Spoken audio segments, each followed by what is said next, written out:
गोवर्धन तिवारी को परमात्मा ने सब कुछ दिया था, किंतु संतान के बिना उनका घर सूना था। धन धान्य से भरा पूरा घर उन्हें जंगल की तरह जान पड़ता।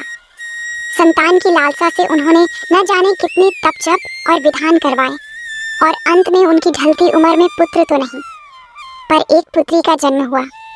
उसका नाम रखा गया सोना। सोना का लालन पालन बड़े लाड प्यार से होने लगा।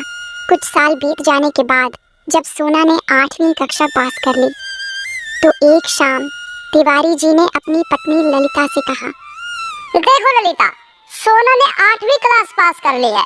अब मैं चाहता हूँ कि उसकी आगे की पढ़ाई घर रहकर ही करवाई जाए। घर में रहकर पढ़ाई करेगी तो 4 घंटे की पढ़ाई 2 घंटे में ही कर लेगी। मैं कल ही सोना के लिए किसी अच्छे से मास्टर का इंतजाम करता हूँ। देखो जी, मैं ठहरी अनपढ़ औरत, मुझे पढ़ाई लिखाई के बारे में कुछ नहीं पता। जैसा आप बाप बेटी को अच्छा लगे वैसा करो। जैसे ही सोना को इसके बारे में पता चला, वह अपनी माँ के पास आकर बोली, माँ, मैं स्कूल नहीं छोड़ूंगी। मैं साफ साफ पिताजी से कह दूंगी कि घर में नहीं पढ़ूंगी। भला घर में भी कहीं पढ़ाई होती है, चाहे कुछ हो जाए। मैं यह बात तो मानूंगी ही नहीं। आजकल कुछ नहीं बोलती हूँ तो इसका यह मतलब तो नहीं कि जिसकी जो मर्जी हो वही करते चले।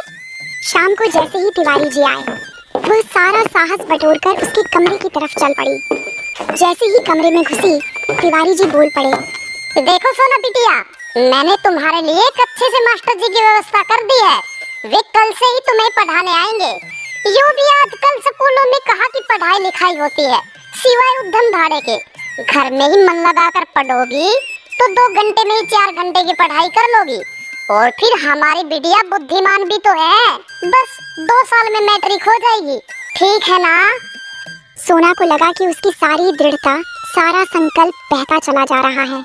उसके मुंह से केवल इतना ही निकला, ठीक है पिताजी। कमरे में आकर वह बहुत रोई, अपने को बहुत कोसा। मैंने क्यों नहीं साफ साफ कह दिया? मैं क्यों मान गई पिताजी की बात? उसके मन की बात उसके मन में ही घुट कर रह गई। दूसरे दिन से ही मास्टर जी पढ़ाने के लिए आने लगे। 2 साल बीत जाने के बाद सोना 10वीं क्लास में अच्छे नंबरों से पास हुई।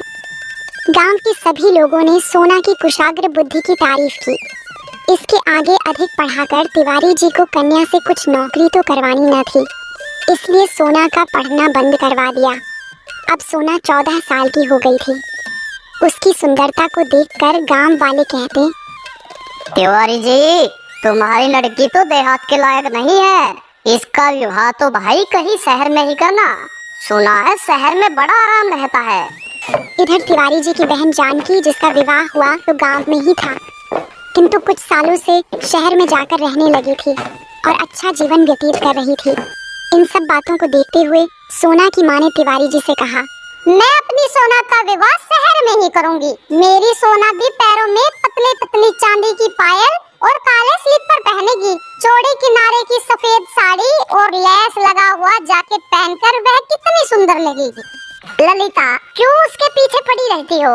जितने दिन है खेल खा लेने दो। तुम्हारे घर जीवन भर थोड़ी ही पड़ी रहेगी। किंतु यह कितने दिन चल सकता है? लड़की का विवाह तो करना ही पड़ता है। वैसे पास के गांव में ही कई लड़के थे जिससे सोना का विवाह हो सकता था।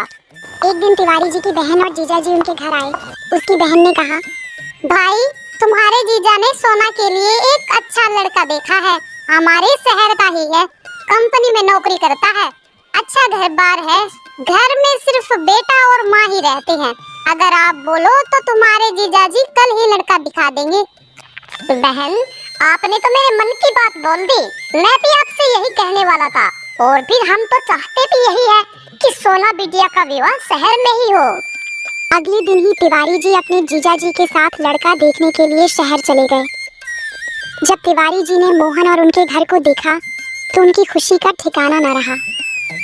तिवारी जी ने 1 रुपया देकर शादी पक्की कर ली। घर आकर तिवारी जी के जीजा जी बोले, कहो तिवारी, है ना लड़का 100 में से? है कोई तुम्हारे गांव में ऐसा? जब कपड़े पहनकर हैट लगाकर निकलता है तब कोई नहीं बता सकता कि साहब नहीं है। सब लोग झुक के सलाम करते हैं। घर में देखा कितना पर्दा है। इसकी माँ बूढ़ी हो गई है, पर क्या मजाल कि कोई परछाई भी देख ले। भाई नारायण, मैं तुम्हारे इस उपकार का सदा आभारी रहूंगा। हमारे ढूंढे तो ऐसा घरवार कभी ना मिलता।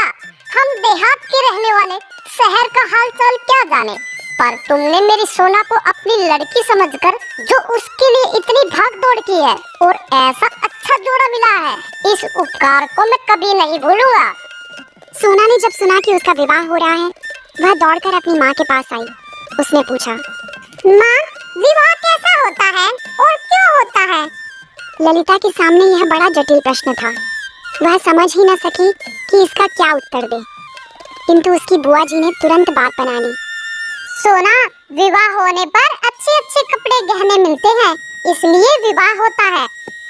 बुआ जी, फिर क्या होता है? फिर सास के घर जाना पड़ता है। मैं तुझे अपने साथ लेके चलूंगी। वो तो मैं पहले से ही जानती थी बुआ जी कि विवाह करने पर सास के घर जाना पड़ता है, पर मैं कहीं नहीं जाऊंगी। अभी से कह देती हूँ, विवाह करो चाहे ना करो। कहती हुई सोना खेलने चली गई। ललिता की आंखों में आंसू बनकर उमड़ आए।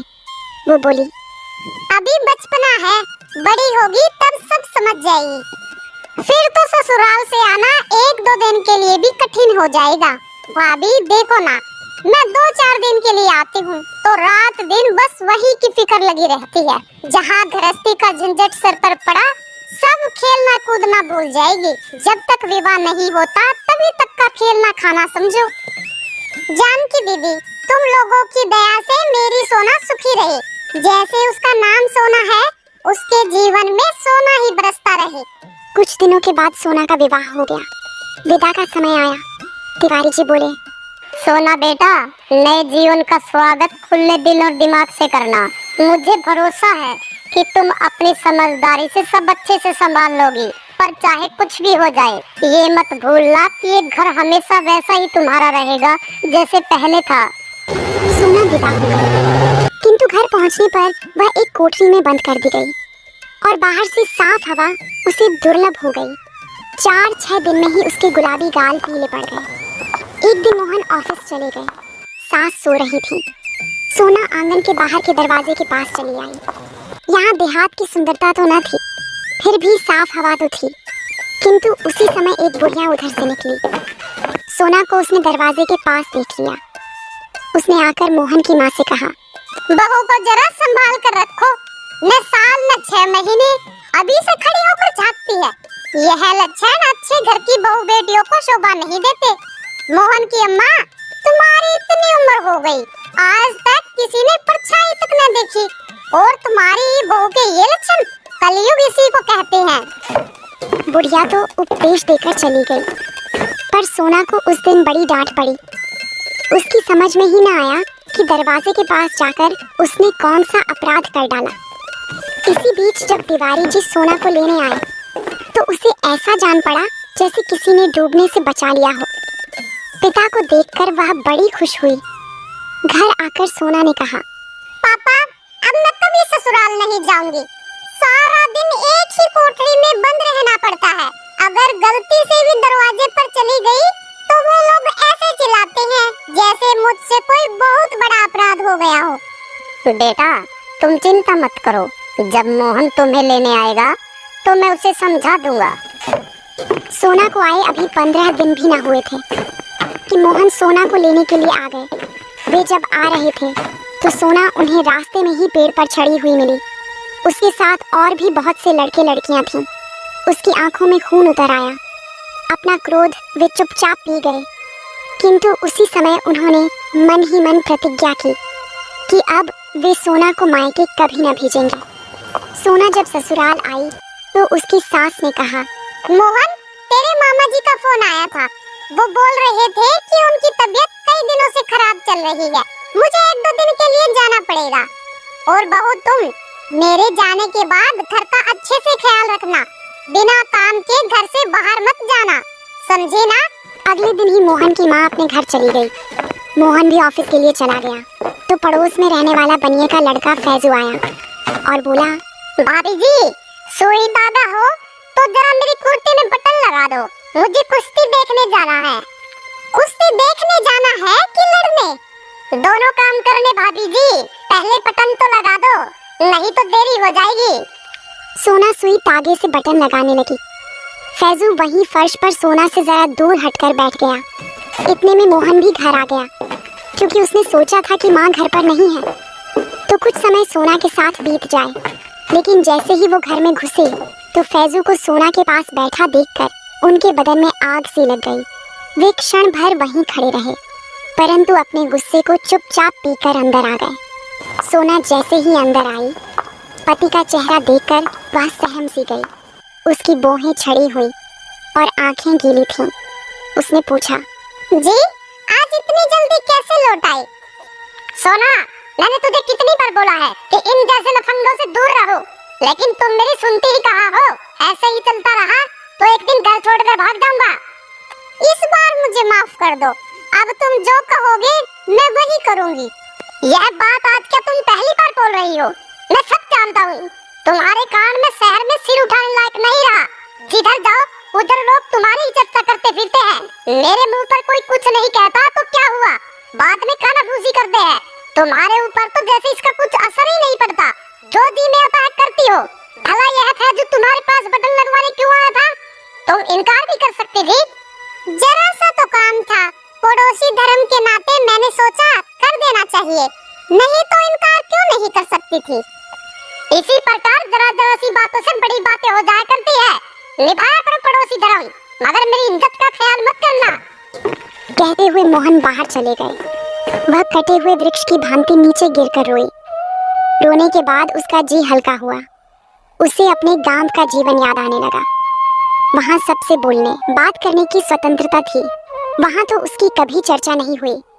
मैंने ऐसा कौन सा पाप कर डाला जिसके कारण इन्हें शहर में सिर उठाने की जगह नहीं रही? यदि किसी का कुछ काम कर देना, बोलना या बात करना पाप है, तो यह पाप जाने अनजाने में मुझसे सदा ही होता रहेगा। ऐसे जीवन से तो मर जाना अच्छा है। मैं घर के अंदर पर्दे में नहीं बैठ सकती। रात को सोना चूहे मारने वाली दवा खाकर सो गई। सुबह हुई तो उसकी आंख न खुल पाई। यह ऐसी नींद थी जिसने सोना को सदा के लिए शांति दे दी। तिवारी जी भी उसी दिन सोना को लेने के लिए आ गए, लेकिन जब अंदर से रोने की आवाज आई तो उससे रहा न गया। अंदर जाकर देखा तो सोना की लाश जमीन पर पड़ी थी। कन्या की लाश गोद में लेकर दहाड़े मार मार कर रोने लगी। तिवारी जी इस बीच कई बार सोना को लेने आ चुके थे, किंतु मोहन ने विदा न किया। अंतिम संस्कार के बाद जब मोहन लौटे तो मेज पर उन्हें सोना का पत्र मिला। मेरे पति देवता, मैं मर रही हूँ। मरने वाला कभी झूठ नहीं बोलता। आज तो अंतिम बार विश्वास कर लेना, मैं निर्दोष थी। मुझे ऐसा लगता था कि या तो यह दुनिया मेरे लायक नहीं है या मैं ही इस दुनिया के योग्य नहीं हूँ। आप मेरी एक कठिनाई शायद समझ नहीं सके।